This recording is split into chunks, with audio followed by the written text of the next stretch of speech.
Monsieur le Premier ministre, nous vous souhaitons la bienvenue dans la capitale de l'or blanc et de l'arachide. Merci. Bienvenue. Merci.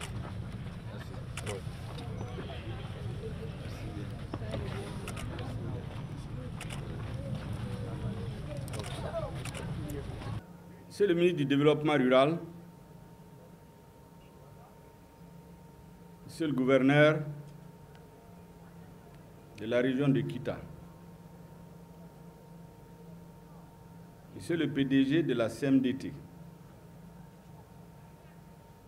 Mesdames et Messieurs les représentants des autorités élues, coutumières, traditionnelles, religieuses. Mesdames et Messieurs, je suis venu ici au nom du président de la transition pour apporter son message, le message du colonel Assimi Goïta,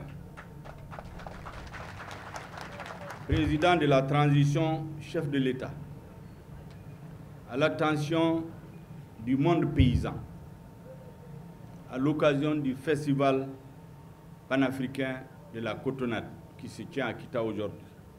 Ce message, à travers le monde paysan, à travers les cotonculteurs, les producteurs, les transformateurs de coton, est un message adressé à tous les Maliens et à tous les amis du Mali. Je ne veux pas revenir sur l'importance du coton dans l'économie malienne. Ça a été suffisamment développé pour que je m'attarde là-dessus.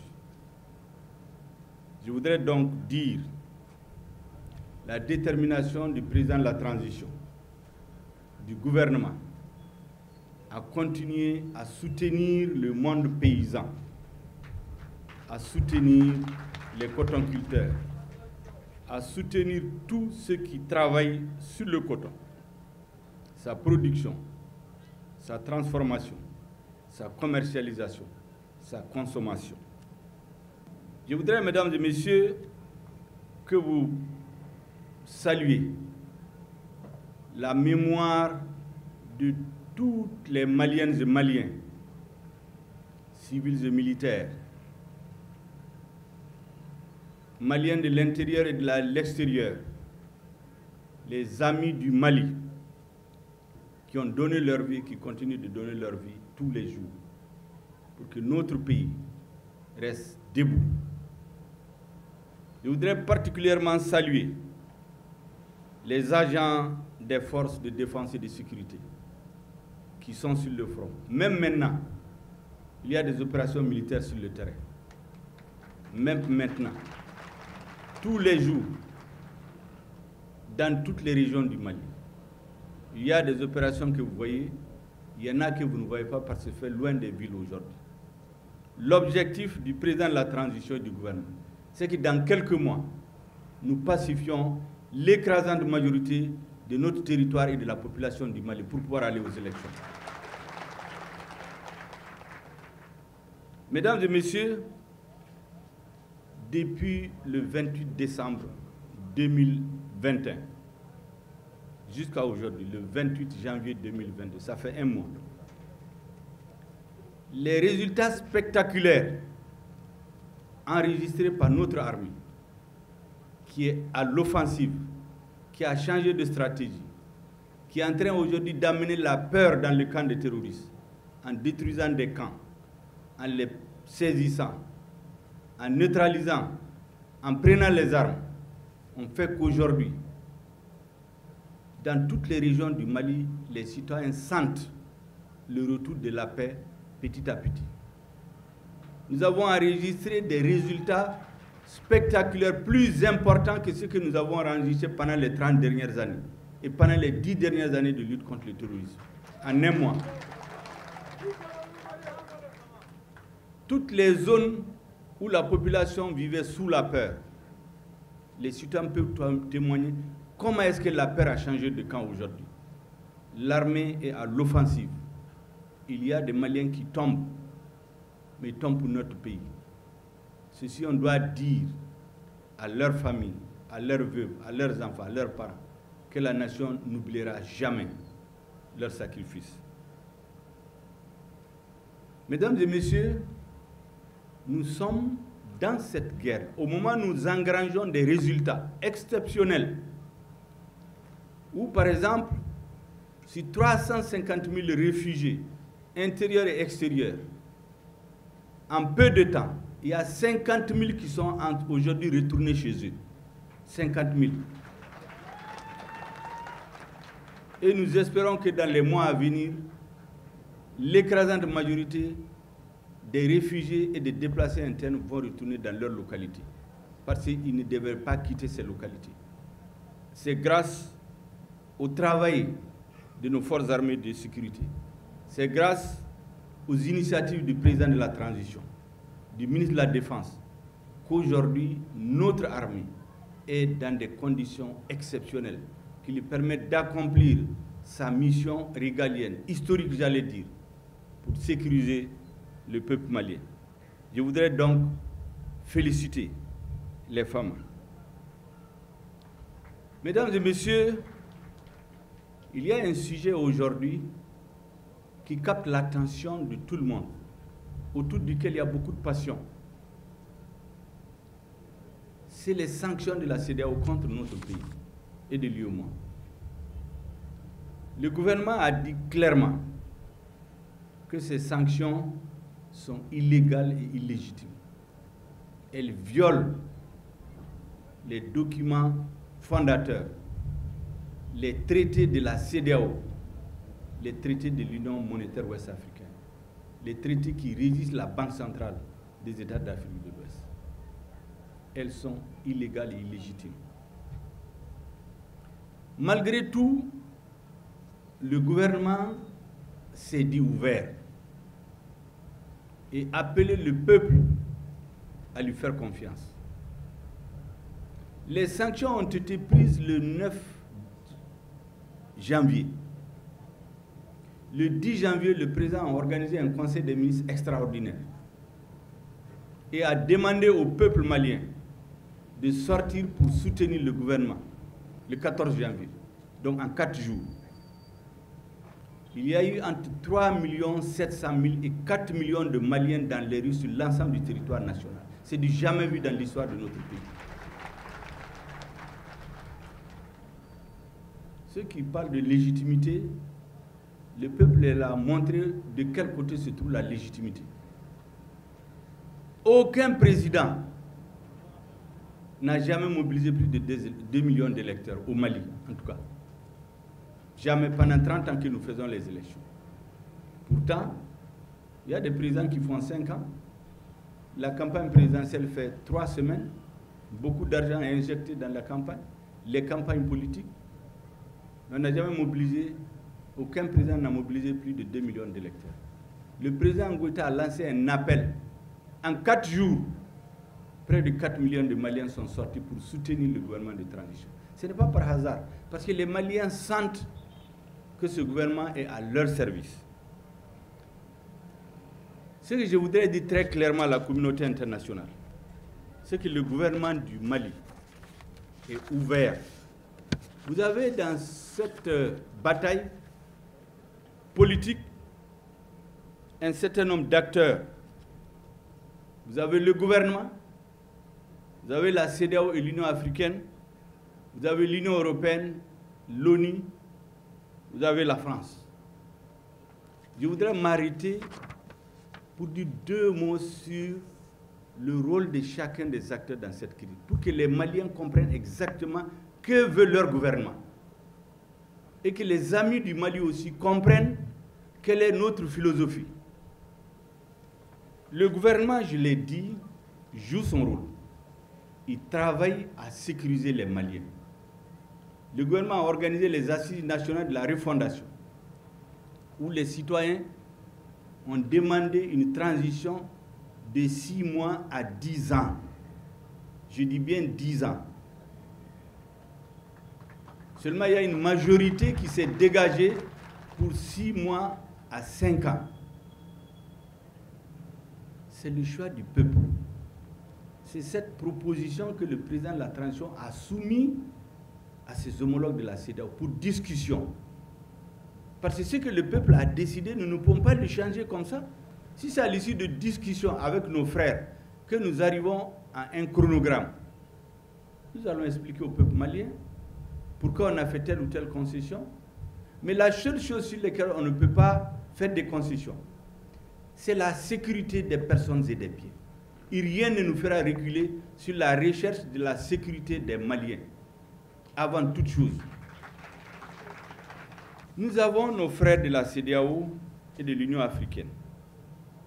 Je voudrais ici, de façon particulière, saluer la démarche de l'Union africaine, du président de la Commission de l'Union africaine, qui s'est investi pour renouer le dialogue entre le Mali et ses frères de la CEDEAO.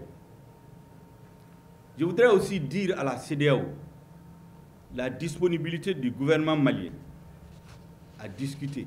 Parce que pour nous, ce qui se passe entre nous et la CEDEAO, c'est comme une dispute entre des frères qui, de toutes les façons, doivent finir par se résoudre parce que nous sommes de la même famille.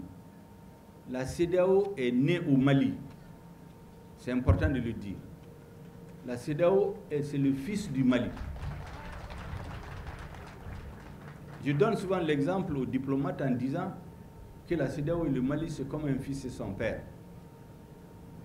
Le père vieux de 61 ans est aujourd'hui malade, il est tombé, il est humilié. Ce qu'il attend de son fils, c'est de lui tendre la main pour l'aider à se lever, pour l'aider à traverser les difficultés et non pas lui imposer des sanctions au moment même où, malgré les difficultés, il engrange des résultats. Il se débat pour s'en sortir. Ce n'est pas en ce moment qu'il faut lui infliger des sanctions. Et c'est pour cela que nous disons que notre gouvernement reste ouvert au dialogue. Et nous espérons qu'avec l'intervention de l'Union africaine, dans les jours à venir, nous allons renouer le dialogue avec nos frères de la CEDEAO et la communauté internationale. Vous avez des partenaires comme l'Union européenne qui s'est invité dans ce débat. Et certains pays de l'Union européenne font comme si c'est leur affaire à eux. Ce que je voudrais dire très clairement à l'Union européenne, c'est que c'est un partenaire privilégié du Mali. C'est au sein de l'Union européenne qu'il y a des pays qui ont été les premiers à reconnaître l'indépendance du Mali en 1960. C'est au sein de l'Union européenne qu'il y a beaucoup de pays qui interviennent pour aider et soutenir le Mali. Même maintenant, je ne veux pas citer des pays, mais vous les connaissez. Donc il n'y a pas de problème en réalité. Il n'y a pas d'antagonisme. Il n'y a pas d'hostilité du gouvernement malien. Mais au moment où nous nous battons contre le terrorisme, où nous avons la maladie à coronavirus qui a envahi notre pays, nous ne comprenons pas l'acharnement d'un certain nombre de pays. Mais ce que je voudrais dire très clairement à nos amis de l'Union européenne, je dis bien nos amis, parce qu'il y a des pays amis, c'est que les temps ont changé. Il faut changer avec le temps. Vous savez, il y avait un moment, au 19e siècle, entre le 15 novembre 1884 et le 28 février 1885, il y a eu ce qu'on appelle la conférence de Berlin, qui a procédé au partage de l'Afrique. On a défini ce qu'on appelait des zones d'influence d'un certain nombre de pays, des sphères d'influence. Ça, c'était au 19e siècle. Il faut tourner cette page-là. Les temps ont changé. Le Mali est un État indépendant et souverain depuis le 22 septembre 1960, lorsque les pères fondateurs au Congrès historique de l'Union soudanaise RDA ont proclamé l'indépendance de la République du Mali, libre et souverain. Il faut aider le Mali à exercer la plénitude de sa souveraineté sur l'ensemble de son territoire. Il faut aider le Mali à lutter contre le terrorisme. Il faut aider le Mali à se développer. Mais tout cela doit se faire dans le cadre de la souveraineté de l'État malien, du respect de la dignité du peuple malien, et non par procuration d'un pays membre de l'UE qui a son propre agenda, qui n'est pas celui qui est présenté. Il faut que nos amis de l'Union européenne le comprennent. On ne peut pas régenter ses relations avec le Mali par procuration. Ce n'est pas possible. Et c'est pourquoi il est regrettable ces derniers moments qu'il y ait des malentendus entre nous et certains partenaires. Le dernier axe est entre nous et nos partenaires danois. Heureusement, leur gouvernement a pris ses responsabilités hier et a fait rentrer le contingent qui est venu au Mali dans le cadre de l'opération Takuba. Qu'est-ce qui s'est passé? C'est important que je l'explique aux Maliens, aux amis du Mali. Au-delà de la campagne médiatique, comme je dis, le terrorisme médiatique, politique et diplomatique qu'on exerce sur le Mali pour brouiller les cartes. Ce qui s'est passé, c'est que dans le cadre de l'opération Takuba, le gouvernement de la République du Mali a écrit une lettre à un certain nombre de pays, dont le Danemark, pour l'inviter à envoyer des soldats aux besoins dans le cadre de la force Takuba. 2019. On est aujourd'hui en 2022, donc ça fait 3 ans. L'invitation a été lancée depuis 2019. Pourquoi tout ce temps? Parce qu'il y a des procédures. C'est comme lorsque vous voulez aller en France ou dans un pays européen. Vous avez besoin d'une invitation. Mais quand vous avez l'invitation, vous ne pouvez pas aller, il faut un visa.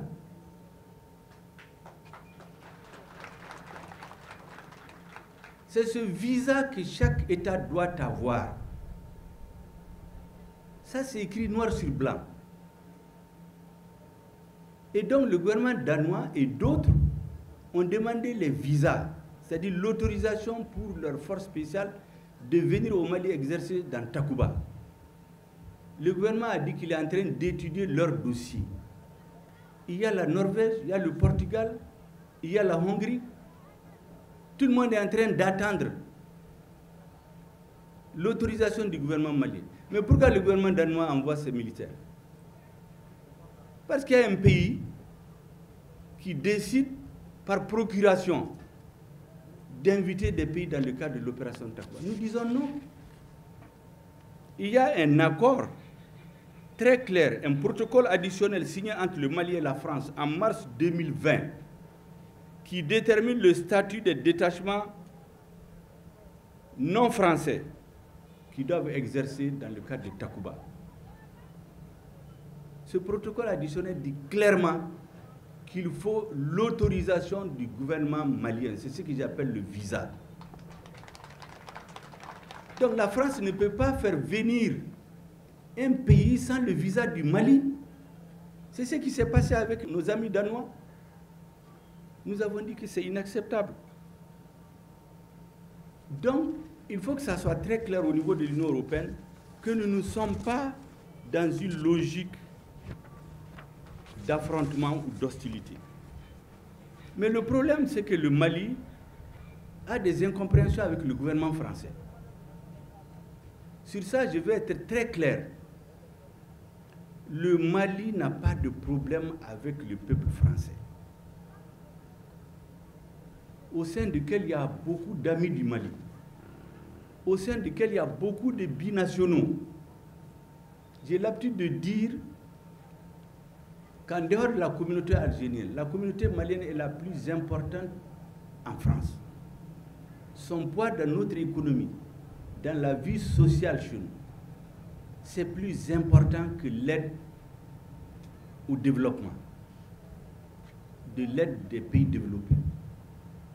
Est-ce que vous pensez qu'un gouvernement responsable va se mettre avec un conflit avec un tel pays qui est l'un de nos premiers partenaires sur le plan historique, sur le plan militaire, sur le plan diplomatique? C'est avec la langue française qu'on communique avec le reste du monde. Donc, un gouvernement responsable ne peut pas imaginer qu'il va rentrer en conflit avec un tel État. Ce que je voudrais dire très clairement, que cela ne donne pas droit à piétiner le Mali. Nous respectons la mémoire des militaires français qui sont morts ici. Nous leur serons reconnaissants éternellement. Mais on ne doit pas utiliser la mémoire de ces militaires tombés au Mali pour faire du chantage, faire chanter notre peuple qui n'est pas un peuple ingrat. Le sacrifice de ces soldats, on ne va jamais l'oublier. Il y a des Maliens qui portent le nom de Damien Boité. Donc les Maliens n'ont jamais dit qu'ils sont contre la France. Le gouvernement malien ne l'a jamais dit. Mais ce que nous disons, il ne faut pas utiliser cette situation pour intimider et humilier notre peuple. Il faut nous respecter. La dignité du Mali n'est pas négociable. La souveraineté du Mali, son indépendance ne sont pas négociables. C'est tout ce que nous avons dit. Ce n'est pas la première fois dans l'histoire. Mais les Français tombent chez nous. Mais les Africains, les Maliens sont tombés pour libérer la France entre 1940 et 1945. Mais nous ne passons pas le temps à dire que la France nous doit ceci et cela. Des milliers d'Africains ont libéré la France. Pourtant, on a massacré des Africains à Tcharoui en 1945. Qui a fait ça? Pour libérer la France, c'est en Afrique que De Gaulle s'est appuyé.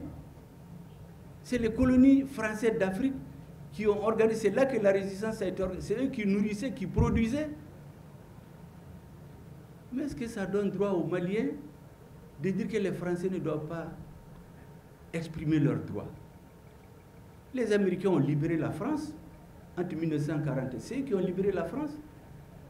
Mais lorsque les Français ont estimé que ce n'était plus nécessaire, ils leur ont dit de quitter leur territoire. Est-ce que les Américains les ont insultés? Ils ne les ont pas insultés.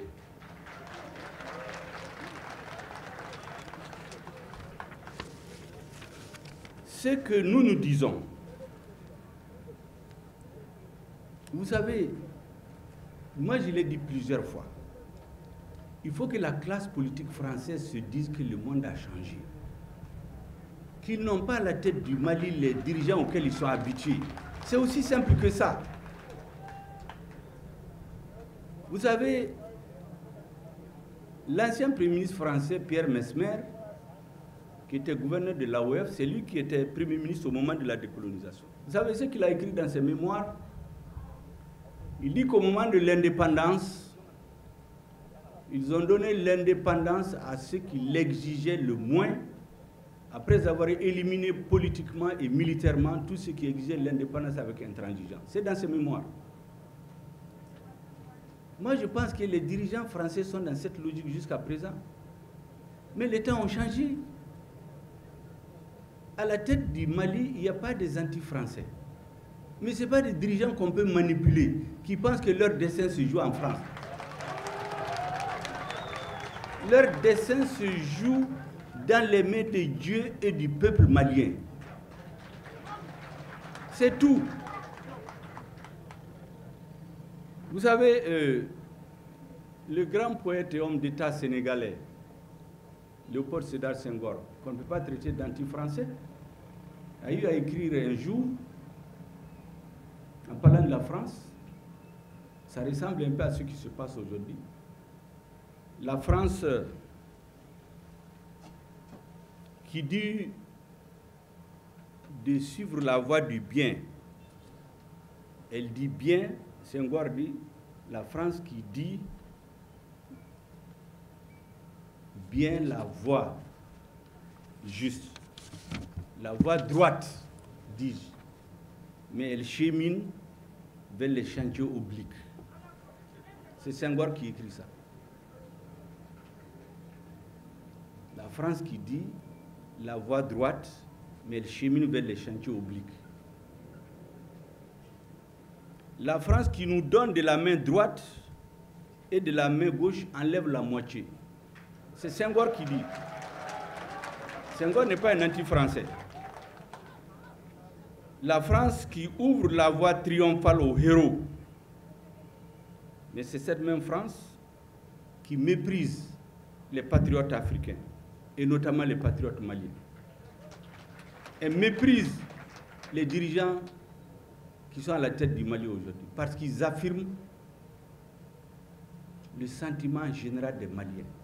Les Maliens veulent être respectés. Je voudrais ici clairement dire au gouvernement français, à la communauté internationale, aux Africains, que le gouvernement du Mali, chevillé aux intérêts supérieurs du peuple malien, rien d'autre. Ce gouvernement analyse, regarde, observe et tire les conclusions de ce qui se passe dans le monde. Nous avons vu ici Kadhafi. L'ONU a voté une résolution pour protéger Benghazi, no-fly zone. La France et certains pays ont outrepassé la résolution pour aller l'assassiner. Ils n'avaient pas de mandat pour ça. Nous tirons les leçons de ça. Nous avons l'opération Serval. Quand elle est intervenue, le Mali a demandé un appui aérien et un renseignement. Le Mali n'a pas prévu de soldats français au sol. L'objectif de Serval, c'est le président français d'alors qui l'avait déclaré, François Hollande. 1. Détruire le terrorisme. 2. Assurer la souveraineté et l'autorité de l'État malien sur l'ensemble du territoire. 3. Faire adopter les résolutions des Nations Unies. 2013. On est en 2022, 9 ans après. Le terrorisme qui était au nord s'est étendu sur 80% du territoire. Mais on doit tirer les leçons. L'intégrité du territoire malien, l'autorité de l'État n'est pas encore étendue sur l'ensemble du territoire. Mais on doit tirer les leçons. On doit se poser des questions. Les résolutions des Nations Unies changent chaque année. Au point que cette année, quand notre ambassadeur a découvert à la réunion du Conseil de sécurité une résolution qui devait augmenter le contingent de l'administration, il dit, mais mon gouvernement n'est pas au courant. Donc on a rejeté. Ils avaient l'habitude de le faire, mais avec ce gouvernement, ce n'est plus possible. C'est aussi simple que ça. Lorsque la MINUSMA intervenait, les Maliens, on leur avait dit, l'écrasante majorité, on leur avait dit que c'est pour venir aider à libérer le Mali. C'est ce qui a été dit à tous les Maliens. Vous pouvez lire la résolution 2100 d'avril 2013. Combattre le terrorisme. C'était ça l'objectif. Protéger les populations. Poursuivre les terroristes, les éloigner des centres urbains. Mais une fois que la MINUSMA s'est installée, on nous a dit que c'est une force de la paix. Elle n'est pas venue pour combattre le terrorisme. Mais on tire les leçons. Nous avons récemment des situations qui nous inquiètent. Qui nous inquiètent. Vous avez ce qui s'est passé à Bounti. Mais l'ONU a dit qu'on a bombardé des citoyens civils. Mais la France a dit que c'est des terroristes. Qui dit la vérité? On ne sait pas. Vous avez à l'issue de ce bras de fer que la France a créé de toutes pièces, un avion militaire français qui vient sur notre territoire, qui éteint son transporteur quand il sait qu'il est identifié. Après, il coupe la radio pour ne pas être en communication avec les troupes de contrôle. Mais s'il n'y a rien à cacher, pourquoi ils le font? Ils vont atterrir sur une partie de notre territoire, ils débarquent, on ne sait quoi, et ils repartent. Mais on doit tirer les leçons. Des avions survolent des bases militaires. On est en train de faire des bases, nous ne le cachons pas, parce qu'on veut défendre notre pays. Ils viennent survoler, espionner nos bases militaires pendant 2 heures, sans autorisation. On leur demande, mais des avions de la MINUSMA, qu'est-ce que vous venez faire dans cette zone? On dit que c'est l'Élysée qui a demandé, c'est la France. Mais on a dit non. Mais on doit tirer les leçons. Nous avons dit que la MINUSMA ne peut plus organiser des vols sans demander des autorisations. Les couloirs Bamako, Kidal, Bamako, Gao, Bamako, Tessali, c'est ouvert. Mais en dehors de ça, il faut demander des autorisations parce qu'on ne sait pas ce qu'ils vont aller faire ailleurs. Ce malentendu avec le Danemark. Mais c'est l'entêtement des dirigeants français à vouloir coûte que coûte induire les Danois en erreur. C'est le gouvernement français qui a induit le Danemark en erreur en lui faisant croire le Portugal, la Norvège et la Hongrie peuvent se conformer, mais vous allez venir, il n'y aura rien. Et lorsque nous avons dénoncé, ils sont sortis dire que nous ne disons pas la vérité. Mais quand on a sorti la vérité, ils se sont mis à nous insulter. Nous n'insultons pas. Parce que nous ne voulons insulter ni le présent, ni l'avenir. Parce que nous savons très bien qu'après cette surchauffe-là, la finalité, c'est que nous sommes des partenaires liés par l'histoire, par beaucoup de choses. Les gouvernements passent, les peuples restent. Donc nous ne sentons pas le peuple français ni son gouvernement. Vous avez des écarts de langage contre nous, contre notre gouvernement, contre notre peuple. Je pense qu'il est temps, et c'est notre message, que les dirigeants français comprennent qu'on n'est plus au temps du colonialisme, ni du néocolonialisme. Il faut traiter les partenaires comme des partenaires. Dans un partenariat respectable, chaque pays trouvera son intérêt. Quand on n'a pas son intérêt dans quelque chose, on ne les fait pas. Tous les États fonctionnent comme ça. Mais on ne peut pas transformer le Mali en un État vassal où les dirigeants sont là à recevoir des injonctions de la France. C'est tout notre problème. On dit de nous respecter. Tout ce que je viens de vous citer. L'Afghanistan, le dernier exemple. La communauté internationale a fait près de 20 ans, mais un jour ils ont décidé de partir. Vous n'avez pas vu les Afghans s'accrocher aux avions parce qu'ils sont partis les laisser. Donc on veut que nous on reste dans cette situation. Le terrorisme quitte le nord. 80% de notre territoire, on est en train d'exterminer des villages entiers. Les forces internationales sont à 10 km et disent qu'elles ne sont pas venues faire la guerre. On va continuer dans ça jusqu'à un jour on va se réveiller et on va dire que c'est terminé. Et la plupart des dirigeants qui sont à la base de ça, ils vont prendre les avions pour aller parce que la plupart ont 3, 4, 5 nationalités en poche, ils vont partir. Nous, on n'a pas où aller. Le peuple malien n'a pas où aller. Donc il faut qu'il veille sur l'avenir du pays.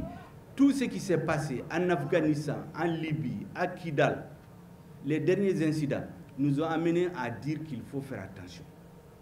Il ne faut pas qu'à coup de dialogue, de discussion, nous caresser des bons partenaires.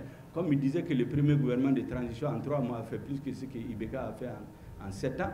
Pourtant, c'est le même ministre de la Défense qui était là. Maintenant, ils disent que le gouvernement est mauvais. Parce que le ministre de la Défense ne fait pas ce qu'il veut. C'est aussi simple que ça. Donc nous avons réfléchi sur tout ça, ce qui se passe dans le monde. Et on a la responsabilité de ne pas nous asseoir pour que le réveil soit brutal un jour. C'est aussi simple que ça. Et il faut que les dirigeants français l'intègrent. Ceux qui dirigent le Mali aujourd'hui, contrairement à ce qu'ils pensent, ils ont un coefficient intellectuel largement au-dessus de la moyenne, contrairement à ce qu'ils pensent. Et qui savent analyser les situations. qui savent tirer les conclusions et savent s'assumer. C'est ce qu'Assimi Goïta a fait. Tout son problème, c'est ça. Enfin, nous avons un pays ami. Je préfère le prendre par son nom. Hein. C'est le Niger, qui pendant longtemps a été l'un des alliés les plus sûrs dans la lutte contre le terrorisme. Depuis quand on organisait la partition du Mali. Nous avons été surpris. Après une réunion de l'Union européenne avec les pays du G5 Sahel, entrant le ministre des Affaires étrangères de ce pays, sorti donner une conférence de presse, comme s'il était obligé pour insulter notre peuple. Les manifestations patriotiques du 14 janvier, qu'est-ce qu'il dit? Il dit les Maliens, c'est un patriotisme frélaté. C'est ce qu'il dit contre les Maliens. J'ai dit, mais il vient d'où ce monsieur? Il a fait quelle école de diplomatie?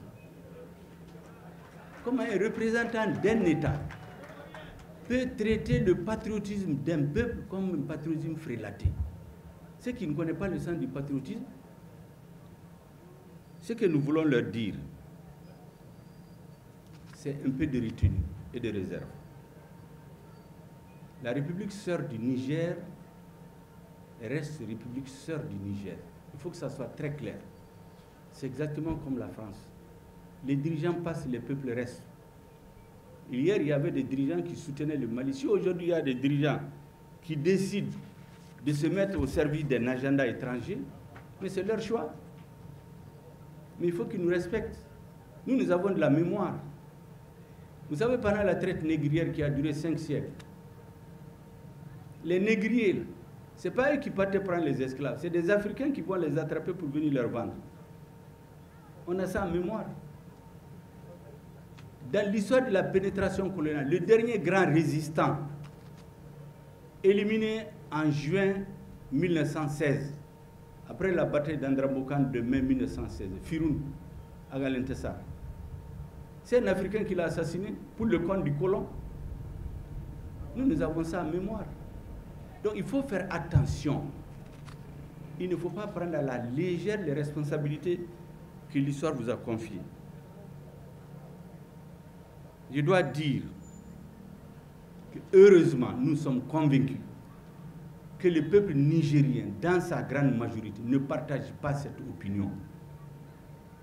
Et d'ailleurs, je mets monsieur le ministre des Affaires étrangères du Niger, que tout le monde connaît parce qu'il est devenu célèbre maintenant par ses sorties hasardeuses, je le mets au défi de mobiliser autant de personnes que Assimi Goïta a mobilisé dans les rues de Bamako le 14 janvier. Qu'il lance un appel au peuple nigérien pour dire de sortir les soutenir. Et comme le dirait chez nous, on trouvera l'âne dans la moustiquaire.